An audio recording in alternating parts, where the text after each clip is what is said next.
আচ্ছা আসেন দেখি।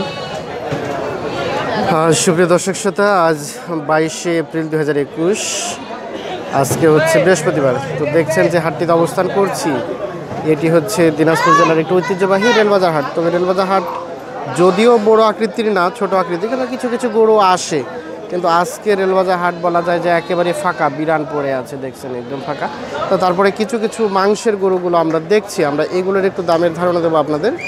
সেই সাথে জানাবো যে আজকে আসলে বাজারে গরু কম কেন আর কি। ভাই আসসালামু আলাইকুম। ভাই এটা আপনার? আচ্ছা, এটা তো মাংসের জন্য না? আচ্ছা, এটা কয় দাঁত হয়েছে? পুষার জন্য হবে? আচ্ছা, ও কয় দাঁত হয়েছে? আগর, ও তাহলে দাঁত হয় না, তার মানে তো এটা মাংস করলে লস হবে, এটা পুষার জন্য বেস্ট হবে আর কি। এটাকে বাড়ির না ব্যবসা ভাই? ব্যবসা। আচ্ছা, কেমন দাম চাচ্ছিলেন? 65। কত বলে? কত? 52-53 বলে, এই যে এটি। আচ্ছা, একটু ধারণা দেন তো এটি কতটুকু গোস্ত হতে পারে আনুমানিক? 110 কেজির মতো গোস্ত হবে আর কি। 52-53 হাজার দাম বলছে। আচ্ছা, আপনার সর্বশেষ চা পাওয়া কেমন ছিল? 56-58 হাজার হলে ছেড়ে দেবেন আর কি। সর্বশেষ 56? সর্বশেষ 56 হাজার হলে ছেড়ে দেবে। আচ্ছা, আমাদের এই ভিডিও দেখে এক ভাই আসছে, আমরা একটু ভাইয়ের সাথে কথা বলবো, একটু জানার চেষ্টা করবো যে আসলে আজকে বাজারে কি দাম কম না বেশি নাকি কি আর কি, বা তিনি কী জন্য আসলেন। ভাই আসসালামু আলাইকুম। কী জন্য নাম ভাইয়ের? শাকিল হাসান। বাসা কোথায়? বালুবাড়ি পাশেই। আপনি তো ভিডিও দেখে আসছেন, গরু কেনার জন্য উদ্দেশ্যে মূলত আসছেন না? আচ্ছা, কি মনে করলেন আজকে বাজারে গরুর দামটা? দামটা একটু চড়াই আছে। আচ্ছা, এই গরুগুলোই আপনি মূলত কোন ধরনের গরুগুলো নিতে চাচ্ছিলেন? আমি প্রথমবার খামার করেছিলাম 3টা গরু দিয়ে, ক্রস গরু কিনছিলাম। আচ্ছা আচ্ছা, গাই গরু। আচ্ছা আচ্ছা, তো ওগুলো আমি 2 দিন আগে বিক্রি করলাম। আচ্ছা আচ্ছা, সবগুলো বিক্রি করে দিয়েছেন? হ্যাঁ, আমি দাম পাইনি। আচ্ছা না, লকডাউন দিছে, ভয়ে বিক্রি করি। হ্যাঁ, আচ্ছা আচ্ছা, এখন আবার অবশ্য আমি যাচ্ছি কুরবানি গরু কিনতে। আচ্ছা আচ্ছা, সেই উদ্দেশ্যে আমি কালকে ফাঁসিলার হাট গেছিলাম। আচ্ছা আচ্ছা, আজকে এখানে দেখতে আসি, দামগুলো যাচাই করতেছে। যাচাই করতেছে? যাচাই বাছাই করার পর যদি হয় তখন আমি করব। নেব। আচ্ছা, আপনি যাচাই বাছাই করে কি ফলাফল পাইলেন যে আসলে ফাঁসিলাটের দাম কম নাকি? না, একটু বেশি বাজার মনে হয়। আচ্ছা, ফলাফল ওই ইয়াতেও বেশি, মানে যখন বিক্রি করলেন তখন আপনি দাম পান নাই, তখন একটু আতঙ্কে বিক্রি করে দিলেন। এখন আপনার প্ল্যান হচ্ছে যে আপনি কিছু এই ধরনের কুরবানি গরুগুলো নিয়ে কিছুদিন পালবেন, যে কুরবানির সময় বিক্রি করবেন আর কি। আচ্ছা, ধন্যবাদ। আপনার মানে প্ল্যানটা অনেক ভালো লাগলো। আপনি কি লেখাপড়া করেন? জি, আমি লেখাপড়া করি। কিসে? আমি পলিটেকনিক্যাল থেকে পড়ছি। পলিটেকনিক থেকে পড়েন, তারপরে এই মানে ক্ষুদ্র খামারিও বলা যায় আর কি। না, আসলে শুরু করতেছি 2টা একটা গরু দিয়ে। 2টা একটা গরু দিয়ে। ভবিষ্যতে দেখা যায় আল্লাহ কি করে। আচ্ছা আচ্ছা, লেখাপড়ার পাশাপাশি এই ধরনের কতদিন থেকে করছেন? এটা আমার এই 3 মাস হচ্ছে। 3 মাস থেকে হচ্ছে, মানে উদ্যোগটা আগে থেকেই ছিল আমার। আচ্ছা আচ্ছা, কিন্তু টাকা পয়সা বের করতে পারতেছি না, কিছু টাকা হাতে আসছে, ওগুলা দিয়ে করতেছি। আচ্ছা আচ্ছা। এখন আনুমানিক কত টাকা নিয়ে আপনি এই মানে খামারে নামছেন আর কি? আনুমানিক তারপরে এখন 1.5 লাখ টাকার মতো আর কি। আচ্ছা, এই যে যতদিন থেকে করছেন, এই টাকাটা কি পরিমাণ আপনার ফলাফল দিল, মানে কি পরিমাণ আসলো আর কি? আসলে ফলাফল বলতে ওখানে আমার কিছু খাওয়া দাওয়া ভুল ছিল, হ্যাঁ, আমার বেশ কিছু লাভ আছে। মানে প্রথম অবস্থায় এই জন্য একটু সমান উঠে আসছে, মানে প্রথম অবস্থায় এই জন্য একটু ভুল হয়েছে আর কি। তো যে ভুলগুলো প্রথমে করছেন, প্রসেসটা বুঝতে পারি নাই যে কিভাবে আমার খাওয়া দাওয়া মেনটেন করতে হবে, কিভাবে কি করতে হবে, আমি শুধু খাওয়াই গেছি। আচ্ছা আচ্ছা আচ্ছা, ধন্যবাদ। আপনার জীবনের সাথে আমারও জীবনের গল্প মিলে গেছে আর কি। ঠিক আছে, আমিও স্টুডেন্ট থাকা অবস্থায় এই ধরনের গরুগুলো নিয়ে করে রাখতাম, যখন এখন এগুলো থেকে আমি অনেক টাকার বলা যায় যে হয়ে গেছি আর কি। তো আপনিও করেন, কোনো এক সময় আপনাকে এই জায়গাটায় এই গরুগুলোই অনেক দূরে নিয়ে যাবে আর কি, আমরা দোয়া করি। আচ্ছা, আপনি পলিটেকনিক কি সাবজেক্টে পড়েন?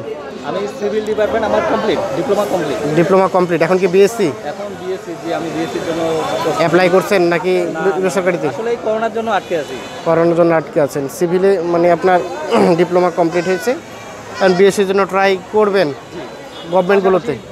জবের জন্য ট্রাই করবো। জবের জন্য ট্রাই করছেন। আচ্ছা, ভালো উদ্যোগ। আচ্ছা, আপনার কাছে একটু পরামর্শ মানে নিতে চাই, আপনার মতোই অনেকে স্টুডেন্ট তারা খামার করতে চায়। আচ্ছা, তাদের উদ্দেশ্যে আপনি কিছু একটু পরামর্শ দেবেন যে আসলে কোন গরুগুলো নিয়ে খামার করলে তারা একটু সফল হতে পারবে আর কি? আসলে আমাকে তো বিভিন্ন জন বিভিন্ন রকম বলতেছে, অথচ সবাই বলতেছে আমাকে হাড্ডিসার গাই গরু দিয়ে শুরু করতে। হাড্ডিসার গাই গরু দিয়ে? আসলে আমি 3 মাস যে গাই গরু পালন করলাম, মানে গাই গরুতে আছে ভালো বেনিফিট আছে। আচ্ছা আচ্ছা, বুঝছেন না? তো এইবার আমি চাচ্ছি আমি নিজ উদ্যোগে মানুষের কথা না শুনে আমি ওই সার গরু দিয়ে শুরু করি। সার গরু দিয়ে শুরু? একটু দেখি। আচ্ছা আচ্ছা, সার গরু দিয়ে আপনি হাড্ডিসার গরু দিয়ে পালন করে তেমন একটা সুসার পান নাই? না আসলে ওইখানে ওরা মানে ওদের কিছু শারীরিক রোগ পরিবর্তন হচ্ছে, যেমন মনে করেন যে হিট উঠতেছে, হ্যাঁ। এই হিট উঠার ফলে গরুগুলো শুকায় যাচ্ছে। আচ্ছা, আচ্ছা। বুঝছেন না? হ্যাঁ। তো এইটাতে আমার কিন্তু ঘাটতি একটা। হ্যাঁ, তো এজন্য আপনি আপাতত গরু দিয়ে। সার গরু দিয়েই প্ল্যান করতে চাচ্ছেন আর কি। আচ্ছা, খুব ভালো উদ্যোগ। তাহলে পরবর্তী যারা আপনার মতোই মানে লেখাপড়ার পাশাপাশি কিছু করতে চায় আত্মকর্মসংস্থানমূলক, তো তাদের উদ্দেশ্যে আপনি কি সাপোর্ট করছেন যে তারা কি ধরনের গরুগুলো নিয়ে করুক? আসলে এটা এখন ওদের ব্যক্তিগত বিষয়। হ্যাঁ, বুঝছেন না? কিন্তু আমার মতে সার গরু দিয়ে করাটাই ভালো। সার গরু দিয়ে পালন করায় মানে উত্তম হবে আর কি। আচ্ছা, এই যে আমরা যে ভাইকে দেখাচ্ছি ইনি হচ্ছে পলিটেকনিক থেকে ডিপ্লোমা কমপ্লিট করছে, তার পাশাপাশি ইনি মানে আত্মকর্মসংস্থানমূলক যে কাজ অর্থাৎ কৃষি কাজকেই ভালোবাসে মূলত, এর জন্য তিনি এই খামার পেশাটাকে বেছে নিয়েছেন। আমরা তাকে স্যালুট জানাই। আচ্ছা, আরেকটা বিষয় জানতে চাই যে আচ্ছা আপনি অনেক ব্যবসা থাকতে পৃথিবীতে অনেক ব্যবসা সবগুলো বাদ দিয়ে আপনি আচ্ছা এই যে গরুর খামার করতে চাচ্ছেন, এর পিছনে আপনার কারণটা কি একটু জানতে? আমার ছোটবেলা থেকেই শখ ছিল যে আমি গরুর খামার করব। আচ্ছা আচ্ছা, পশুপ্রেমী, আপনি পশুকে ভালোবাসেন। আচ্ছা আচ্ছা, আমার ছোটবেলা থেকে এটা নিয়ত ছিল। আবার আদার অন্য অন্য অন্য বিজনেসেরও আমার নিয়ত আছে, যেমন বাগান করার নিয়ত আছে।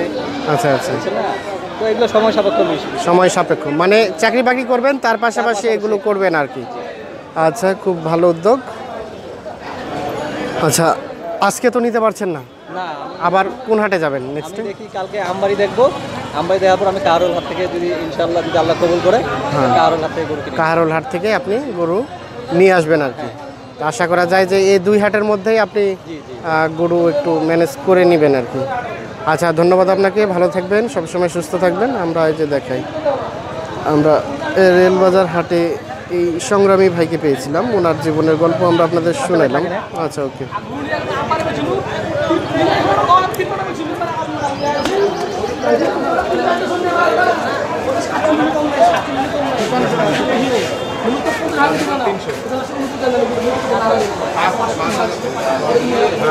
দাম বললেন চাচা?